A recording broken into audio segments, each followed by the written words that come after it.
Fala galera, seja muito bem-vindo ao canal Na Coruja. E temos que falar de papo de seleção, porque a gente até demorou, o Wilker tá aí de prova, mas a gente vai fazer um vídeo sobre a chegada do Diniz à seleção brasileira. E nesse meio de semana, já nessa semana do dia 10, 11, 12, uma entrevista do Juninho Paulista repercutiu muito mal nos ambientes da seleção brasileira, no ambiente do futebol em geral, afirmando que o Neymar tinha regalias, sobre um caso de exclusão do Gabriel Magalhães da seleção por causa de motivo pessoal, dentre outros assuntos. Então a gente vai fazer um apanhadão, a gente vai catar tudo, fazer uma bela feijoada aqui, falar de tudo de seleção brasileira. Então, Wilker, dá um alô pra galera e já faça a sua introdução e dizendo, você acha que o Neymar estava certo de ter regalias na seleção? Fala galera, estamos aqui para mais um vídeo. Vamos comentar sobre tudo isso que o Felipe comentou. E sobre o Neymar, é difícil dizer, né, mano? Porque assim, ele já foi mais protagonista do que era hoje. Talvez ele tenha pedido essa regalia no momento errado. Mas assim, acho que não é errado de ter, porque ele é o Neymar. E assim como os craques têm suas seleções, o Neymar também deveria ter aqui. Tanto é que ele é aquela opinião que a CBF procura quando vai se tratar de seleção brasileira. E é a nossa referência, né, mano? Então, ele tem que ser ouvido e tem que ter alguns... É umas regalias, né, mano? É o Neymar que estamos falando, não é qualquer jogador. Até porque a frase do Juninho Paulista, já introduzindo esse assunto, antes de a gente falar de Diniz, porque eu acho que é o assunto do momento. Eu acho o assunto do momento que a gente está gravando esse vídeo. Talvez você esteja vendo esse vídeo daqui 10 anos e fala assim, que idiota essa frase. Mas assim, daqui um ano. Mas assim, todo mundo sabe que o Neymar tem regalias da seleção. E assim como qualquer time, clube, várzea, dentro do time Unidos da Picanha, o Sapo, nosso amigo, tem regalias, que é o capitão do time. Dentro do Tricas, do seu São Paulo, né, o Caleri tem regalias. Talvez o Arbolenda tenha regalias. Quando você é um craque do time, é óbvio que você tem regalias. Todo mundo sabe isso. O Neymar tem regalias e eu acho que muitas delas conquistadas e merecidas. Algumas delas exageradas. Algumas delas eu não concordo, mas o Neymar tem que ter regalia mesmo, é o craque do time. Eu acho que o único diferente dessa seleção aí é o nosso Neymar. Se ele não ia já jogando para 2026, se o Neymar decidir não jogar a próxima Copa, eu acho que a seleção do Brasil ganhar cai consideravelmente. Assim como o Messi falou que ia aposentar depois de 2018, e todo mundo foi convencendo ele aí, e ele chega no seu auge na Copa do Mundo e a Argentina é campeã do mundo. Então eu acho que o Neymar teve regalias, tem regalias, merece regalias. E a gente precisa dele mais pra frente. E já entrando na frase, pra poder jogar a bola pra você também, Wilker, ele falou muito que Cristiano Ronaldo e Messi tinham, e o Neymar chegou a não exigir, mas falar assim, olha, eu sou o cara, então eu teria que ter isso, aquilo, e o Tite acatou. Ele disse que não, que o Tite conversou e tal, que ele entendeu numa boa, algumas coisas sim, algumas coisas não, mas acatou. O fato é que a seleção, em algumas coisas, é várzea, muita várzea. No caso do Neymar, também, mas no outro caso, que você falou do Neymar, então vamos jogar para outro caso, que é o caso do Gabriel Magalhães, que é um cara que é novo, que estourou, tá num dos melhores times do mundo, no Arsenal, líder da Premier League, naquele momento, candidataço a campeão inglês, peida na falar, perde o título na reta final pro Manchester City, mas ele chega como um dos melhores zagueiros do mundo, e ele não é convocado para a seleção, isso agora, nós estamos descobrindo isso agora, 6 meses, 7 meses, 8 meses depois de uma Copa do Mundo, que ele deixou de ser convocado porque ele escolheu ir no nascimento da filha dele. Isso é ridículo. Na condição que ele tava ali, eu não tenho como ficar contra ele, né, mano? O Brasil classificado, já atropelando todo mundo. Inclusive, nessa última convocação que ele recusou, foi aquela que surgiu Antony, surgiu Rafinha, Martinelli pedindo passagem, todo mundo bagunçou e naquele momento eram os meninos do Brasil, né? Todo mundo voando. Mas ali, acho que não deveria interferir posteriormente na visão da seleção quanto a ele, porque o futebol apresentado por ele já falava por ele. Não precisava ele estar nesse último amistoso para definir alguma coisa, porque ele já tinha provado a temporada inteira que ele merecia. E não estamos falando de um amigo, não estamos falando de algum conhecido, um primo, estamos falando da filha dele que ia nascer nas proximidades do jogo, que por coincidência foi um dia antes. Então, assim, não tem como dizer que eu tô contra o Gabriel Magalhães, que se for realmente verdade esse diálogo, tudo isso aconteceu, não tem nem como ficar contra ele, porque na situação dele eu faria o mesmo, né, cara? É uma filha que tá nascendo ali. Complicado. E eu achei pra arrematar, porque todo mundo repercutiu essas três. Tem muitas frases ali que o pessoal também tirou do contexto, do Juninho Paulista, né, que foi o diretor técnico da seleção brasileira nos últimos 6 anos. E ele também disse um fato que eu achei conhecimento de todos, principalmente nós que somos fãs do futebol europeu. Eu acho que na Champions de 2020 para 21, temporada 2021, o Zenit faz uma boa campanha, né? E eu acho que eu não lembro se perde o Chelsea. Eu lembro que estava no grupo do Chelsea. E aí os dois jogadores, o Claudinho e o Malcolm, são cortados da seleção de última hora, porque estávamos numa pandemia e para jogar na Inglaterra, onde o Zenit ia jogar, necessitava ficar 10 dias pelo menos recluso se você tivesse vindo da América do Sul. Então, assim, aí o Zenit pressionou a seleção não se opôs e pressionou os jogadores para voltar. Que isso também teria atrapalhado um pouquinho a não convocação de Claudinho e Malcolm.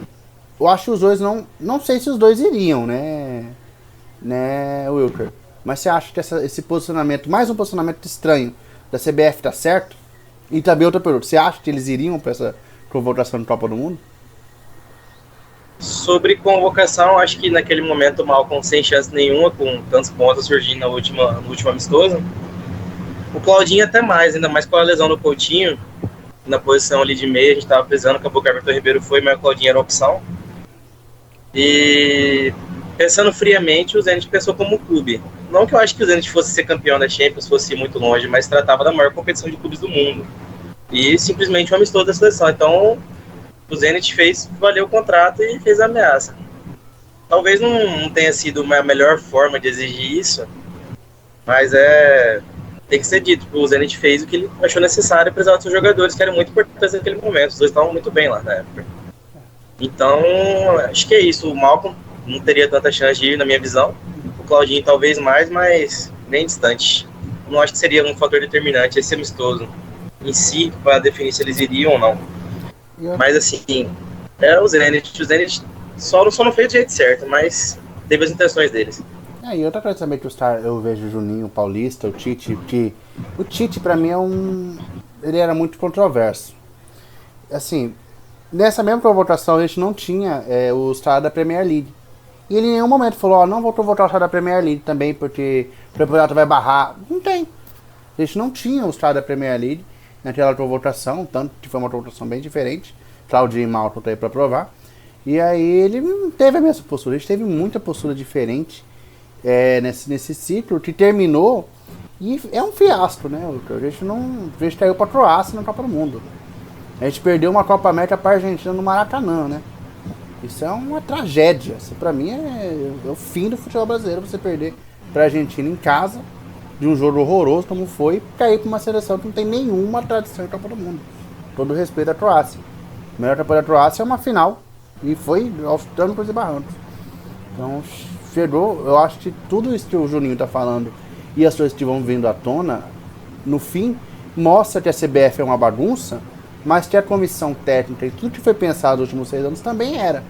É óbvio que os números na eliminatórias maquiaram isso. Mas o Brasil mostrou que não tinha um pingo de organização nesse quesito.